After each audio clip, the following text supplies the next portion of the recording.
I think what we'll do is Davy and I will each talk a little bit and then have time for questions and answers, because otherwise it gets too general and we need to answer the real questions and issues that you may be dealing with.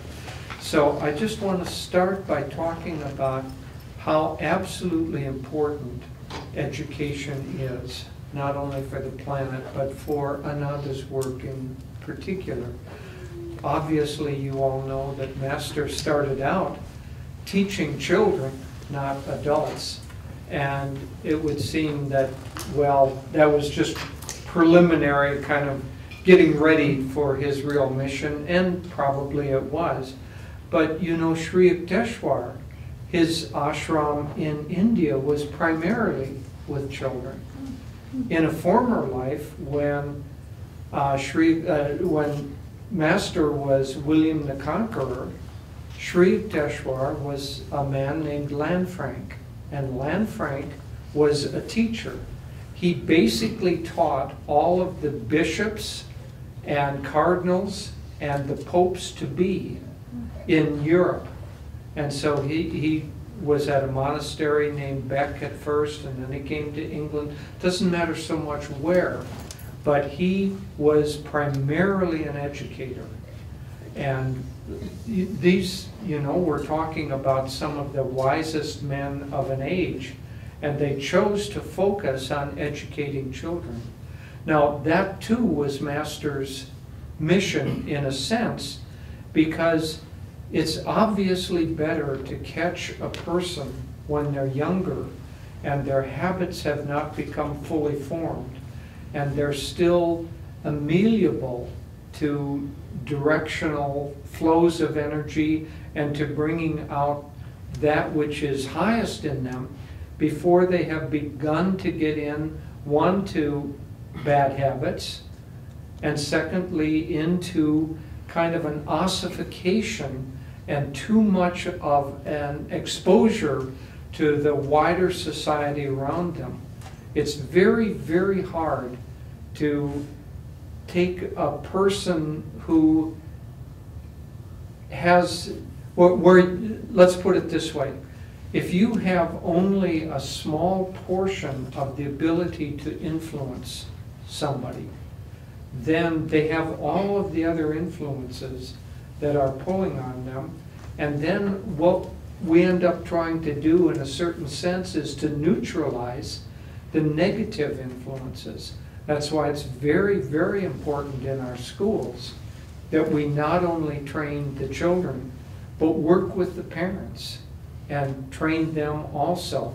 Because if the child comes to a school and has this wonderful program and uplifting energy and concentration on their higher nature, as well as all the other aspects of it, and then they go to a home life that neutralizes what you have done during the day or pulls it down, and a friendship group that also is downward pulling, then you're fighting to bring that student up as much as your influence can happen.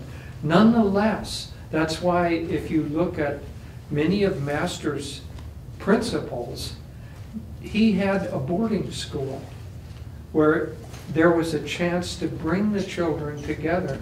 Now, obviously, we don't have that opportunity very much in society at large, but we can create as much as possible a really positive environment around the children that come to us. And so obviously we have to look at the holistic influence pattern on the children and try the best we can to work with that whole pattern, most especially with the parents and other influences. Now, I won't go into a lot of theory because it's not that helpful, but there are a couple of things that are extremely important in the education for life principles and the way that we work to educate a child. First of all is that we look at and must look at the whole child. So as a person, we obviously have a body, we have a mind, we have emotions, we have will, but we also have a soul. And whether we address that soul in the language of spirituality or not, you know, when I say spirituality, language of Ananda or the language of some pre-existing belief system is much less important than that we do address it. Think of the soul as the highest aspirations of a child, the most expansive consciousness of a child, that which wants to reach up and help the world. And if we don't educate that, if we don't, how to put it, if we don't awaken and draw that out of a child, then that child's, one could say, the top stories that he can reach become stunted. And that's one of the things that we're largely fighting against in the public school system, is that they do a pretty good job, most of them, of educating the mind, a terrible job of educating the emotions, a not so good job anymore of educating the body. The willpower is all over the place, and there's not only no recognition, there's an antithesis to educating the soul of moral values, of those kinds of things that it's sad, but forgetting the public school system, because we have to provide an alternative to that.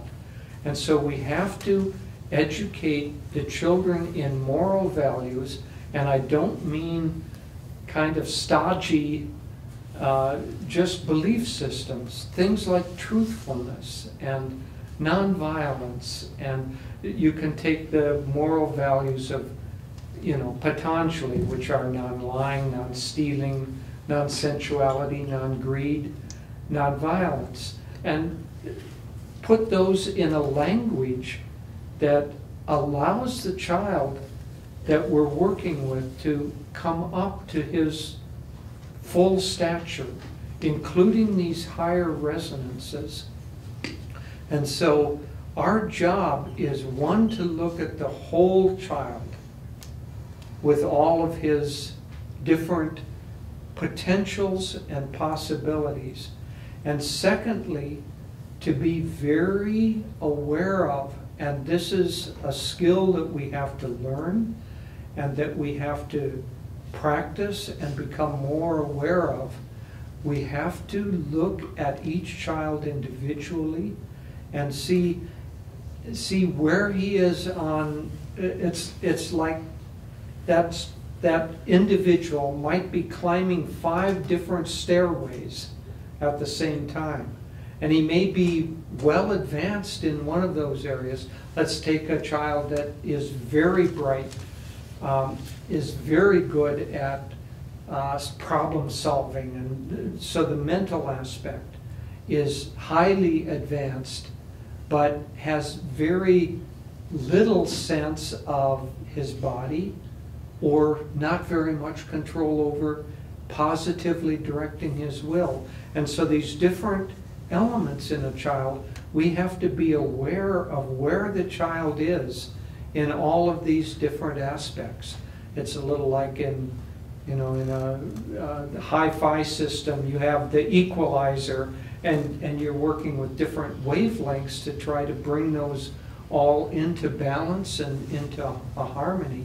And so as a teacher, one of the primary jobs is to tune in deeply to the child, not just as one whole thing, but as seeing these different elements in him or her, and then figuring out ways that really work for that child to address where the deficiencies are, but also to reinforce where the strengths are. Most of us grow better if our strengths are reinforced than if they're ignored. But you can't ignore where the deficiencies are. So the two things that I would say are really, really important, setting aside how we address it or all of the techniques, but one, to look at the whole child, and second, to see that child as having different areas, all of which are directionally needed to be pulled up and pulled out. And if you can do that, that child will grow into the full expression of their potential. And bringing out a full potential in the child is a magical thing for that individual, a magical thing for the family that's involved, and ultimately for the society that that child lives in. We have many, many now long-term graduates of Ananda school systems, or EFL schools, I should say EFL school systems, that have gone through a long period of training and have become absolutely sterling, wonderful individuals who are highly helpful to society at large. So it's a very precious and very, a very beautiful thing to be a teacher and to help these souls achieve their full potential.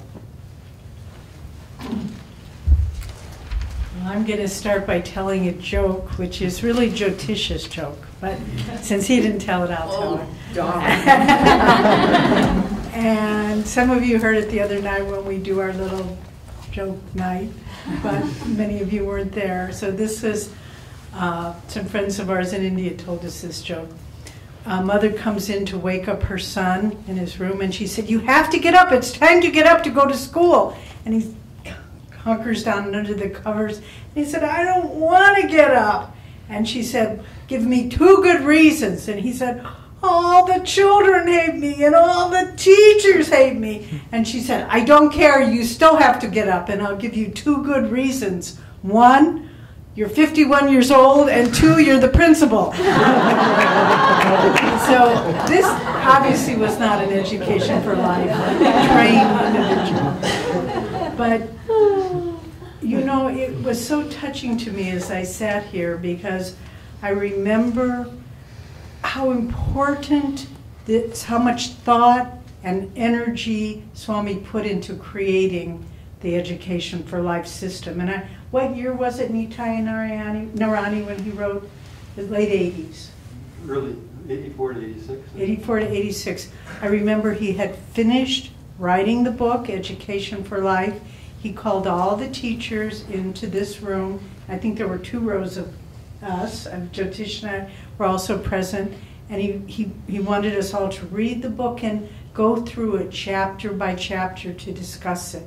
And it really was a watershed moment when he was saying, "I am giving you a system.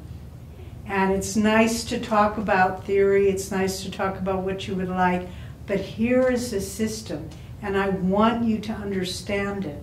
Because up till this point in time, at the schools we had at Ananda Village, we had, and still have, some of the same people are with us, very gifted, inspired teachers who it really was their life mission, clearly. And I won't name names because the group gets larger and larger. But if it only resided, you know, in a few gifted individuals, where do we go from there? And that's why Swami knew we need a system.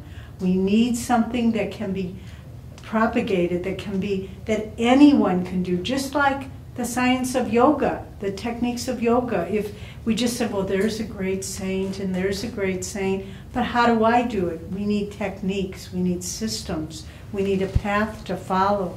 And that's what he gave us with Education for Life. That anybody, you don't have to be on this path, you don't have to believe in anything. Swami, our master said about Kriya Yoga, Anybody can practice it. It's not based on a set of beliefs. You just need to have an awareness of the need to do it and the motivation. And the same with our system of education. You don't need to be on our path to practice it. You don't need to even follow any of our techniques. But if you see the value in working in this way, then you can apply it. Now, it's interesting because it's heartening, but also leaves room for growth. When Swami launched the book, as I said, I think there were maybe a dozen of us, maybe 15 of us sitting in the room. And now there are, 30, 40 people. So there's more. But it's still few, precious, precious few that are actually working in this way. Of course, there are teachers that aren't here, that aren't represented in all of our schools. But we need to understand, just as the Ananda Communities movement, here we have a community, Ananda Village, which is really, even though I've lived here for all of my adult life, I think there are few places on earth like this. People come from all over the world. People who have seen the movie Finding Happiness, they say, well, it's not really real, is it? And when we met one little girl in India, and she said, it isn't really like that, is it? People aren't that happy. And we said, no, it really is like that, and people really are that happy. And she kind of, I could tell she didn't quite believe me, but anyway, she didn't argue. But which is uncommon for Indians, I have to say. But in any case, just as the communities movement has so slowly, even though people come and they see the value, we have given communities conference after communities conference, how to start communities, how to build them, and you know what? No one comes. Maybe one person, maybe two people. But people, nevertheless, here they are, and here they exist. If you all didn't get to hear the classes, all of the classes for Spiritual Renewal Week, I really think it was the best we've ever had when Swami wasn't with us. Particularly the class on communities, the Saturday morning class for all of you as educators. I think it was really remarkable. And really what I'm saying here is the time for communities will come. The time for education for life principles to be adopted on a widespread basis by educators will come. And even though we've had Usha, Nitai, Helen going out, maybe others that I'm not aware of, speaking at conferences, just as when we would speak about communities, that somehow we'd go to many conferences and it was like we were invisible. People couldn't see that we really were talking about a reality that we had created and that existed and that was changing people's lives. And so with the Education for Life movement, we need to just keep doing it. As one of our speakers on Saturday said, we need models to prove that the principles work for communities, and so it is for the schools. Even though collectively there aren't thousands of students in the schools, even though from what I understand every year it's like, can we make it? Will we get enough students? Can we pay the teachers? Nevertheless, by simply keeping the doors open, it starts to create a model, an example that people can see there really is a value to it. And of course, there's also the uphill battle with our schools. If an adult wants to join a community, they'll say, okay, I've made the choice for myself. I'm ready, I'll quit my job, I'll move, whatever it is. And you have the freedom to do that. But for a parent to send their child to an unknown quantity, I'm not this school, will they be able to get into Stanford if they go to my school? Will they get to, whatever their reservations might be. So it's a harder threshold to cross for people because it's not just about them, it's about the children that have come for which they are responsible.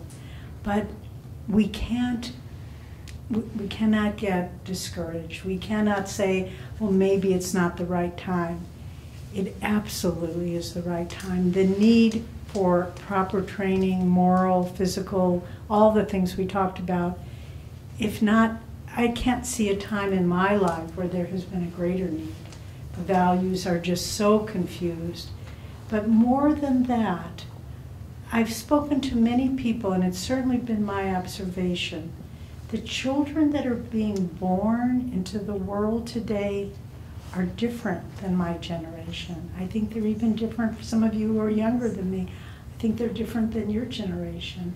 The children that are being born, not all of them, but a segment of them, demand what we have to offer because they have the potential to change human experience on this planet. And so for them, and they'll come to us, their parents will find us because those children will not fit in to other schools. Those children have expanded awareness, they have sensitivity, and if we don't provide them this for them, they'll all become, computer programmers, because that's the closest thing. And not to put down computer programming, it's a wonderful occupation, but what I'm saying is they need something that absolutely challenges them because their potential is far greater than even ours. I mean, I was pretty contented with my kind of education. I grew from it. I went to a very good school, both elementary and high school, and my teachers, more than my parents, more than my religious teachers, my teachers particularly all through elementary, junior, and high school, they formed me.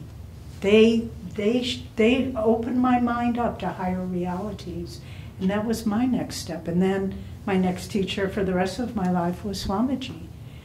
But we need to understand that we're playing an important part. Right now it's hard to see with our eyes, but those of you who are working in the classroom, I'm sure you see these children that where did they get that wisdom? Where did they get that understanding?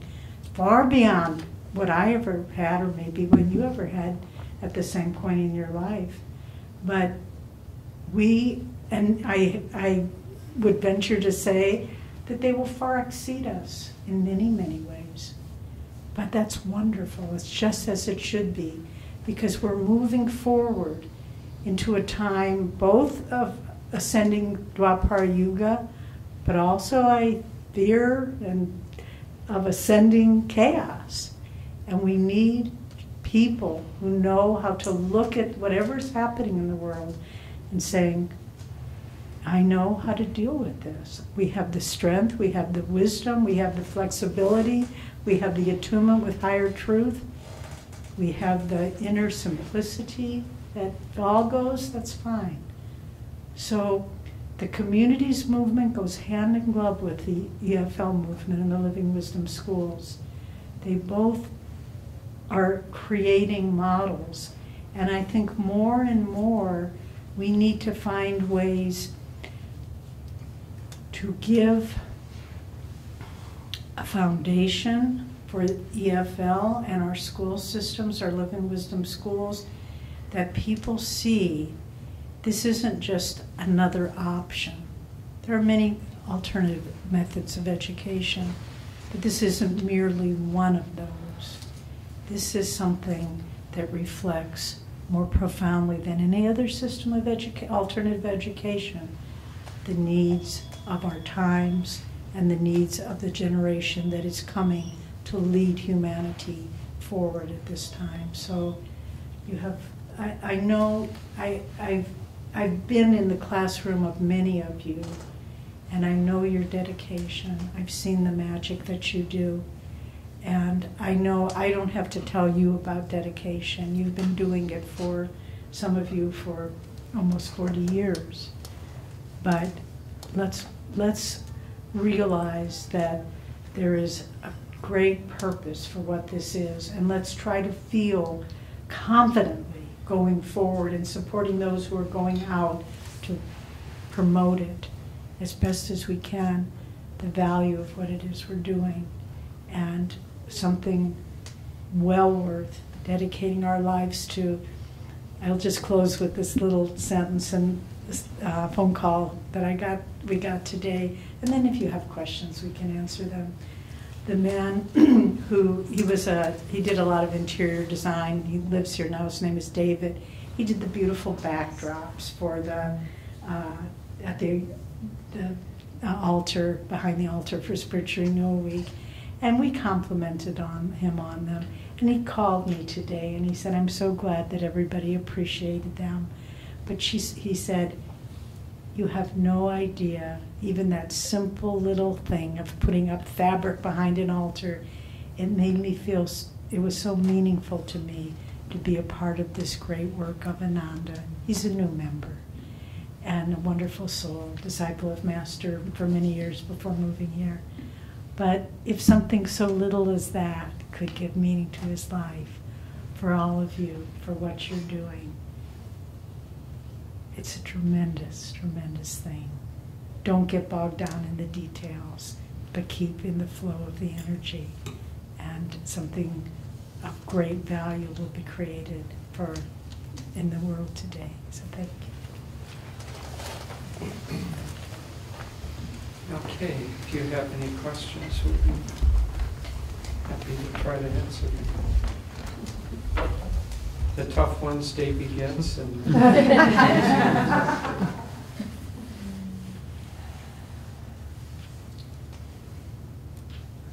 Okay, we'll ask you a question. Hi. Whoever wants to answer. What are you trying to, if you've given any thought, and I'm sure you have because school starts soon, what are you going to be doing differently in your classroom this year? What have you learned from last year? What are you going to be doing different this year? Okay, Premi, yay! Good girl. This year, one of my goals from learning from prior years is to balance myself in my inward focus as opposed to my physically manifesting energy in the classroom. Premi, because not everybody knows everybody, I think. Say your name, okay. Where you teach, and what grade you teach. Okay, so I'm Premi, and I teach at the Living Wisdom School at Ananda Village, and I teach 2nd, 3rd, and 4th graders. And my goal this semester, based on what I've learned last year, is to refine myself in the classroom, to create or develop a greater inner awareness within myself so that I can really touch each child. I spend a lot of physical energy to create an aura in the classroom and an energy in the classroom last year, and that worked, and it brought in parents and other things, but I also got tired sometimes, and so this year I'll just spend more energy while I'm active, but within myself as well. So. Good. You know, I was just thinking, I mean, this is just this moment. Over so many years, you know, we've known we need to educate the parents so that they also were working in harmony with one another. It's very challenging because everyone is busy and all of that, those kinds of things. But in both of your talks today was so inspiring, and this sounds small, but I mean it big, like very general. The heart of what is behind what we're doing.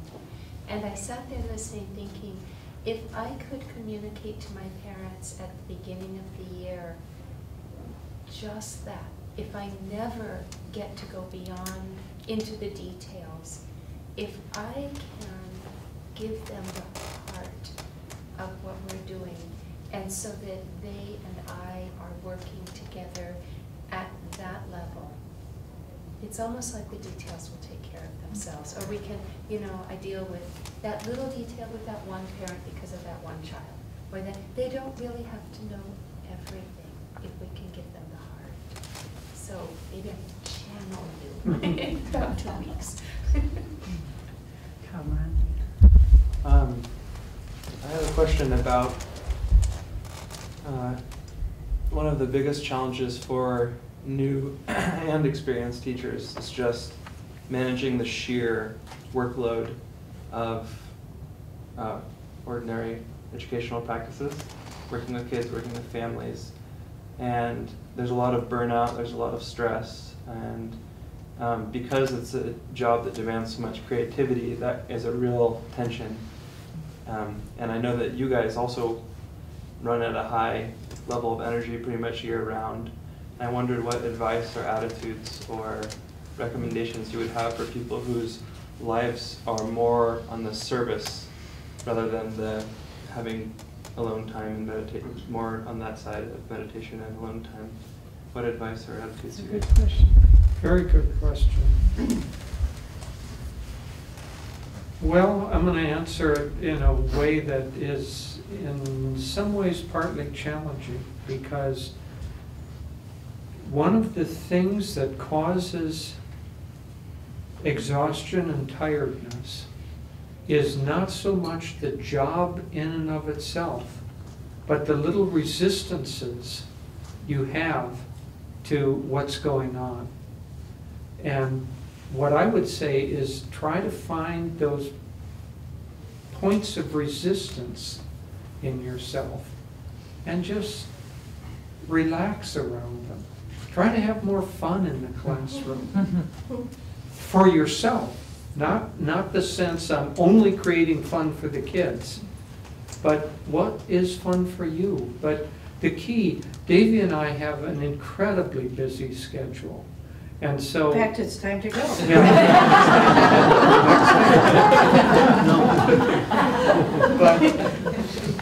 but more and more it is being forced on us, and so I'm going through this same thing that I'm suggesting that all of you work on, is if there is resistance, it's like a wire, you know, the way a toaster works is they purposely do the wire for a toaster out of copper or whatever that has resistance in it, because when you put energy through something that's resisting, it heats up and it creates toast. So if you want to be toast, resist what you're doing. And if you want to not be toasted, find out where, just sit a little bit and see especially where your resentments are. And let go of those resentments. You might be, I don't know, upset at a couple of parents who are constantly over-demanding or something. Probably you can't do anything about it, so just find the points where you're resisting and relax around it. And then the other part, that's kind of reducing the negativity, but then increase the positivity. Find those areas where your energy flows really freely and that you enjoy doing things, and emphasize that a little bit more. Or as the old song goes, eliminate the negative, accentuate the positive, and don't mess with Mr. in between. I would add two things. One is another great class during Spiritual Renewal Week was the Wednesday morning, where Dr. Peter and Dr. Shanti spoke. And really magnificent classes, but I was so, and Pranaba also spoke, but from more of our teachings, not from a medical point of view. But what both Peter and Shanti said independently in their lifelong career as doctors is that so often they'll be faced with a total dilemma. Somebody comes to them with a situation, a health crisis that no one has been able to diagnose. No tests have been able to pinpoint what it is. And both Peter and Shanti said what they do is they pray to Master, pray to God, pray to Jesus, whatever works for you. And they said invariably they have gotten insights into a disease, that diagnoses that of diseases they didn't even know about. But they said, oh, you have X and Y. And they had to go and look it up, what it was that was. And so when the point that I'm making here is, don't feel like you have to solve the problem of every child, every family that comes into your classroom. Ask God to guide you. How can I help this family? How can I help this child? And be a teacher. We're really just God's hands and feet. That's all we are, and mouth, and ears and eyes, all of that. And so just try to feel, God, help me to help this family. And then if you don't get an answer, say, okay, God, I understand. There was nothing that could be done. But that takes part of the burden off. Another thing, and this would be more in the different school systems as different schools in different locations. Someone was telling me that, again, at the clinic, very often, Dr. Peter Sierra, Family Medical Clinic, that very often it's a small clinic, it's a rural area, people come and they're very angry. The medicine you gave me didn't work, the whatever, they're just, I still don't feel good, and sometimes people come in and they're angry. Well, I can well imagine parents come in, my kid isn't happy, and why did you give him that assignment, and he's not, blah, blah, blah. You fill in the blanks. I think what someone just told me at the clinic, they have a staff person that instead of the doctor having to hash it out, a staff person comes, calms that person down, listens to them, that's basically all they want, and then said, well, we'll get back to you, and it helps a great deal. So I was just thinking, in all of our schools, maybe there's a point person. The principal, okay. But somebody that the teacher can deflect the negative energy to, and then when the person's calm, maybe then the teacher comes in and says, well, this is what I'm making up an example. This is the same assignment we gave everyone. It isn't beyond your child's level of your skill level. So, but in other words, it's a hard job being a teacher. There's so much, but if you really see, again, not each classroom is its own little silo. When I know in our schools, there's a lot of mix and match with somebody's out of town, somebody else steps in, but also to support whatever issues are going on in the school, to help each other support that. And, anyway, it's just a thought that occurred. This is similar to what Carmine asked. And I'm just asking for how you guys do this. You must have more than you can possibly do every day. And teachers find themselves in that situation too. And a great deal of it seems important. You must get emails from people who, this person's life is in this situation, this, and then there's this in this center, and this over in India, and all of it. Have you been reading our emails? I always thought she was a hack. But it's like those people, it's important to each one of them. You couldn't look and say, I'm sorry, but your problem's really not. But you must have to prioritize. How in the world, what do you do with this mountain that is on your plate, must be on your plate every day, and yet you don't look like it? Well, I'll give a couple of things that have personally helped me. I read a little article a few years ago about how to deal with email. And this is, not everybody has mountains of email, but you can apply this to other aspects of your life. So the goal of dealing with email is never to have more than one page left by the end of the day.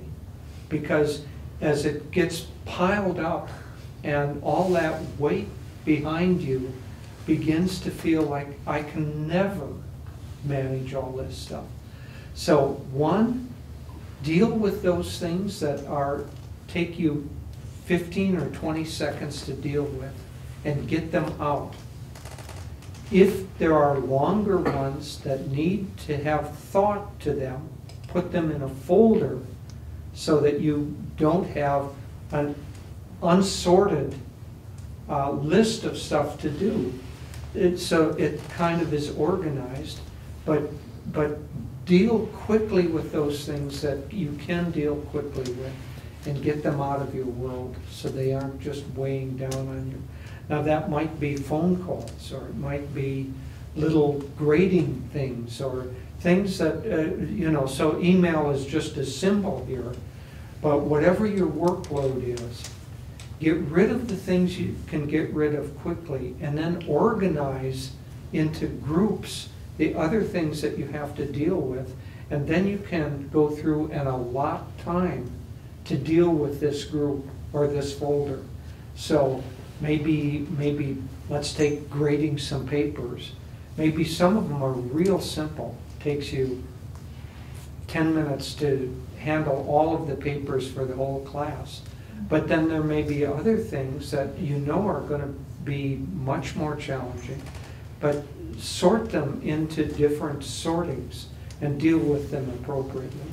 And another thing that has helped for us in dealing with workload is actually get a timer and sit down with a timer and say, I'm going to devote 30 minutes or I'm going to devote an hour to this task.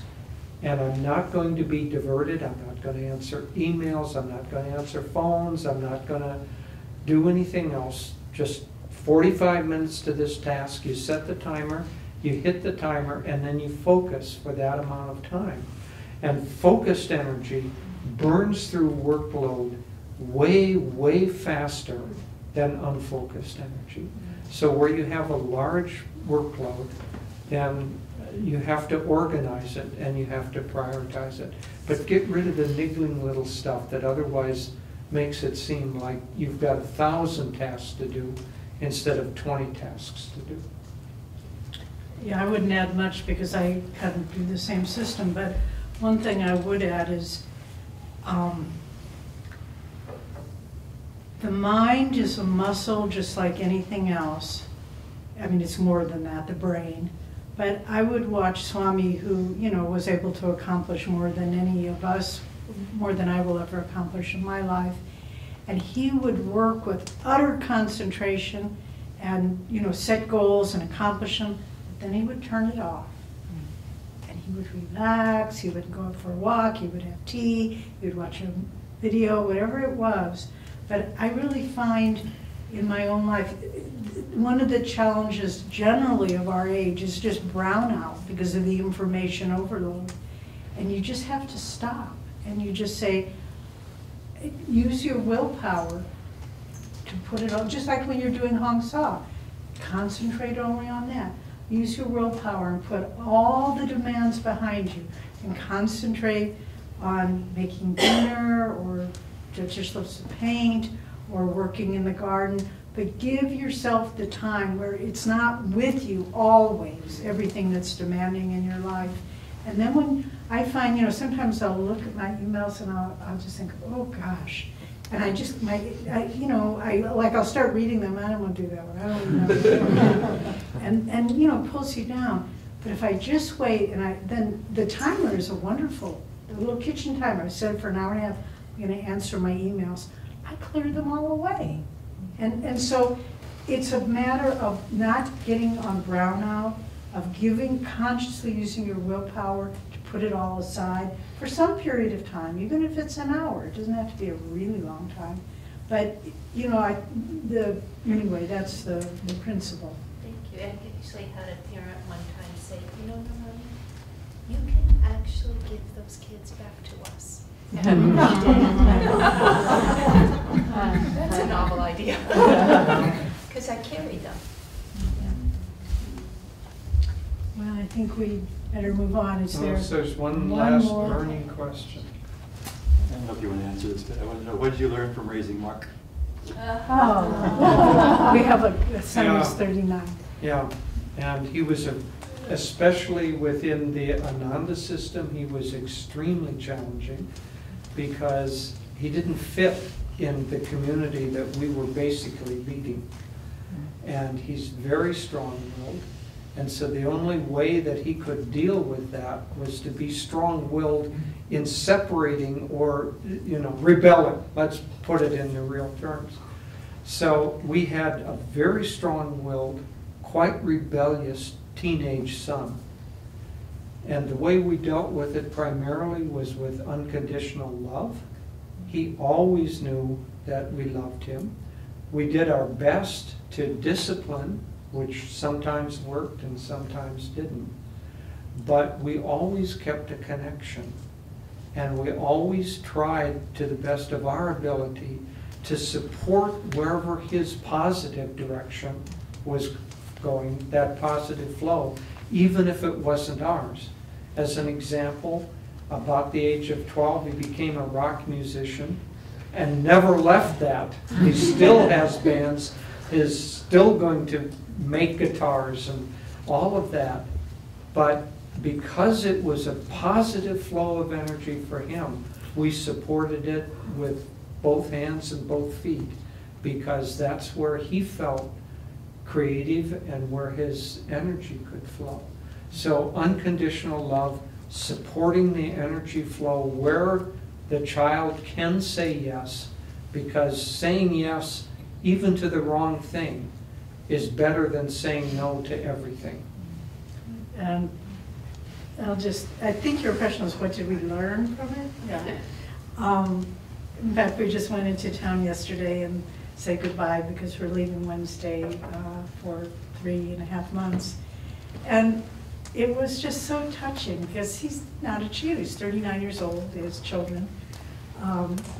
But we just looked at each other, and there was just this moment where I took his hands and I said, Mark. He looked at me and he said, what, Mom?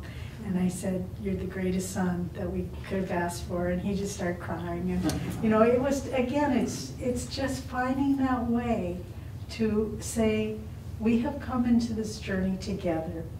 My goals in life may not be your goals in life, but what's that got to do with anything, And just to find the constant ability to love, and I see him giving that love to his children, and that unconditional love and kindness and attention, and so it's passed down. But someone asked me recently, did it bother you, does it bother you that your son didn't follow these teachings?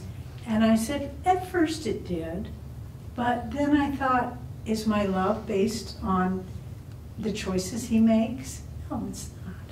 And is my spiritual path defined by what he does? No, it's not. So it just, it was interesting when he was quite small. Jyotish and I went to see a psychic. He was less than a year old, to get a past life reading for us. And she was a woman that Swami had gone to, Marcy Calhoun, for those of you who know her. And Swami thought very highly of her.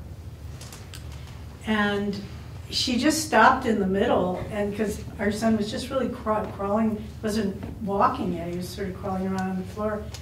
More or less frenetically. And she said, your son has had many lifetimes in spiritual communities of different, Buddhist and Christian, and in this life, the lessons he needs to learn will be found in the world, and he chose you as parents because you would give him a start in a spiritual community, but would also have the wisdom to let him go, to learn what he needed to learn. And somehow we all understood that. And so the lessons are, I think anyone who's raised children, I mean, many of you have children in the room, it's, how can you say? I mean, it's like the most formative thing in your whole life, and the most demanding and challenging and frustrating and fulfilling and everything. It's just, it's like the spiritual path. So, And the same for your students. Give them love, give them kindness, and honor them for who they are, but also recognize that they have a spectrum. And so do your best to promote the higher octave of who they are, but not who you think that they should be. And if you honor that individual person, but in an upward direction, you'll basically do the best you can. Okay. Thank you.